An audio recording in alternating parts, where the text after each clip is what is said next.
جب انسان کے جسم سے روح پرواز کرے گا اور وہاں مر جائے گا تو قیامت کے دن جب میزان قائم کیا جائے گا اس دن ہر انسان کو دوبارہ زندہ کیا جائے گا۔ اس دن انسان اتنا پریشان ہوگا کہ ماں اپنے دودھ پیتے بچے کو پاؤں تلے رون دے گی، بیٹے ماں باپ سے دور بھاگ جائیں گے، شوہر بیوی سے دور بھاگے گا اور بیویاں شوہر سے۔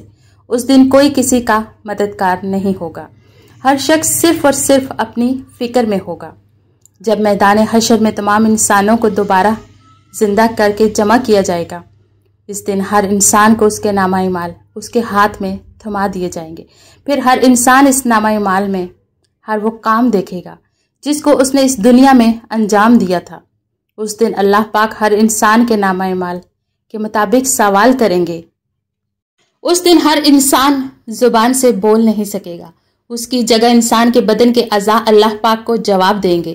اگر انسان نیک ہوگا تو انسان کے اعضاء اس کی نیکیاں بیان کریں گے اور کہیں گے یا رب العالمین، اس بندے نے ہمیں فلاں نیکی کے کام میں استعمال کیا اور آپ اس پر اپنی رحمت نازل فرما اور اس کو جنت الفردوس میں داخل فرما۔ لیکن اگر انسان گنہگار ہوگا تو اس کے بدن کے اعضاء گواہی دیں گے کہ ہے میرے پروردگار، اس آدمی نے فلاں وقت فلاں جگہ پر ہمیں آپ کی نافرمانی کرنے کے لیے استعمال کیا۔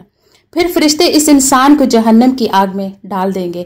اس طرح روایتوں میں ملتا ہے حشر کے میدان میں جب اللہ تعالیٰ ہر انسان سے سوال جواب کرے گا تو اس وقت وہ جگہ بھی گواہی دیں گی جہاں پر انسان نے گناہ یا نیکی کی ہوگی۔ اس وقت انسان کی پریشانیاں مزید بڑھ جائیں گی۔ اس وقت ہر آدمی کہے گا، ہے کاش میں پیدا ہی نہ ہوا ہوتا، ہے کاش مجھے میرا نام و اعمال نہ دیا جاتا اور میرا کوئی حساب نہ لیا جاتا۔ لیکن ان کی یہ حسرت ہی رہ جائے گی۔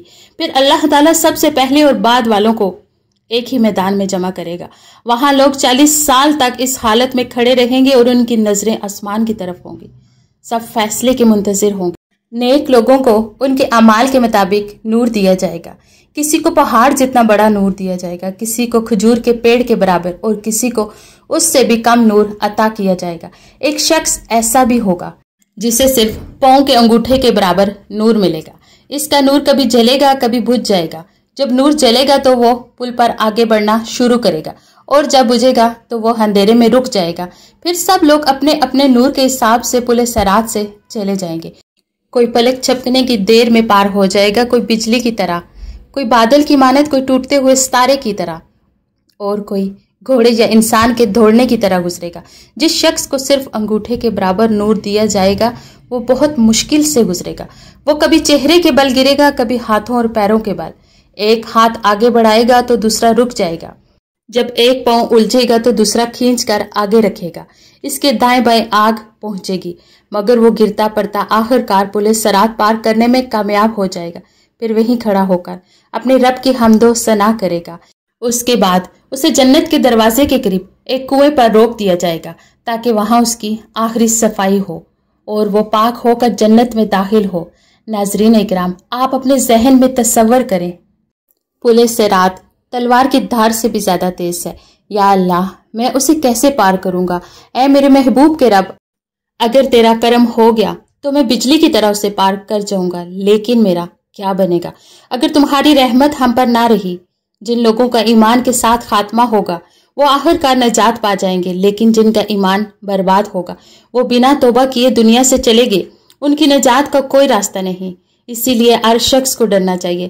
ہمیں نہیں پتا کہ ہمارا انجام کیا ہوگا۔ اللہ تعالیٰ فرماتے ہیں کہ جو شخص دنیا میں صراط مستقیم یعنی سیدھے راستے پر قائم رہا وہ قیامت کے دن پل صراط کو کامیابی سے پار کرے گا، لیکن جو شخص دنیا میں سیدھے راستے سے ہٹ گیا، نافرمانی اور گناہوں میں ڈوب گیا، اس کے اعمال کا بوجھ اتنا بھاری ہو جائے گا کہ وہ پل صراط پر پہلا قدم رکھتے ہی پھسل کر جہنم میں جا گرے گا۔ پیارے دوستو، ذرا سوچو، جب ہم قیامت کے دن پل صراط کو دیکھیں گے جو بال سے بھی باریک اور تلوار کی دھار سے بھی زیادہ تیز ہے تو ہمارا دل کیسے کانپے گا؟ نیچے جھانک کر دیکھیں گے تو جہنم کی سیاہی اور گہرائی ہمیں لرزا دے گی۔ نیچے سے آگ کا شور، چیخ پکار اور بھڑکتے شعلے ہمارے کانوں سے ٹکرائیں گے۔ سوچو اس وقت ہمارا دل کس قدر خوف سے بھر جائے گا۔ جسم نڈال ہو اور گناہوں کا بوجھ اتنا ہو کہ ہموار زمین پر بھی چلنا مشکل لگے۔ پھر بھی ہمیں پل صراط پر چلنا ہوگا۔ یہ بات تصور کرو، جب پہلا قدم پل صراط پر رکھیں گے اور اس کی تیزی کو محسوس کریں گے تو دوسرا قدم اٹھانے کی بھی ہمت نہیں ہوگی، مگر پھر بھی ہمیں آگے بڑھنا ہوگا۔ جب ہم سامنے دیکھیں گے کہ لوگ پھسل کر جہنم میں گر رہے ہیں، فرشتے لوہے کے بڑے بڑے کانٹوں سے لوگوں کو کھینچ کھینچ کر جہنم میں ڈال رہے ہوں گے، کچھ لوگ روتے چلاتے سر کے بل گرتے جا رہے ہوں گے اور ہم صرف دیکھ رہے ہوں گے۔ سوچو اس وقت ہمارے دل کا کیا حال ہوگا، ہم کس قدر خوف، گھبراہٹ اور بے بسی کا شکار ہوں گے جب جہنم کی گہرائیوں سے آتی ہوئی چیخیں، آہیں اور دل دہلا دینے والی آوازیں ہمارے کانوں تک پہنچیں گی۔ یہ وہی وقت ہوگا جب انسان کو اپنے سارے اعمال یاد آئیں گے، مگر اب وقت ختم ہو چکا ہوگا۔ قیامت کے خوفناک حالات میں وہی شخص محفوظ ہوگا جس نے دنیا میں اس دن کا ڈر دل میں بسائے رکھا۔ جو بندہ دنیا میں قیامت، پل صراط اور آخرت کے حساب کتاب سے ڈرتا رہا، اللہ تعالیٰ اسے آخرت میں ان سب چیزوں سے نجات دے گا، کیونکہ اللہ پاک کسی پر دو بار خوف مسلط نہیں کرتا۔ جو دنیا میں اللہ سے ڈرتا رہا وہ آخرت میں محفوظ رہے گا۔ لیکن یاد رکھو، ہم جس خوف کی بات کر رہے ہیں وہ کمزور دلی والا رونا دھونا نہیں، جو وہ کہتی ہو کہ ابھی دل نرم ہوا، آنکھوں سے آنسو بہے، دل میں نرمی آئی، مگر کچھ دیر بعد وہی انسان پھر کھیل تماشے، ہنسی مذاق، گناہوں اور غفلت میں ڈوب جائے۔ یہ سچا خوف نہیں ہے۔ سچا خوف وہ ہے جو انسان کو گناہوں سے روک دے اور نیکیوں کی طرف لے جائے۔ جس چیز سے انسان سچے دل سے ڈرتا ہے اور اس سے دور بھاگتا ہے، اور جس چیز سے اسے محبت ہو وہ اس کے قریب جانا چاہتا ہے۔ اسی طرح جو بندہ آخرت کے ڈر سے اللہ تعالیٰ کی نافرمانی چھوڑ دے اور اس کی اطاعت میں لگ جائے، بس اسی خوف کی وجہ سے وہ آخرت میں نجات پائے گا۔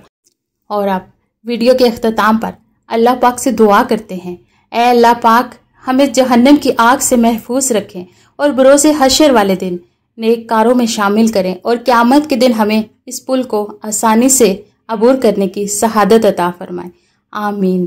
اگر آپ کو ہماری ویڈیو پسند آئی ہے تو ویڈیو کو لائک، کمنٹ اور چینل کو سبسکرائب ضرور کریں۔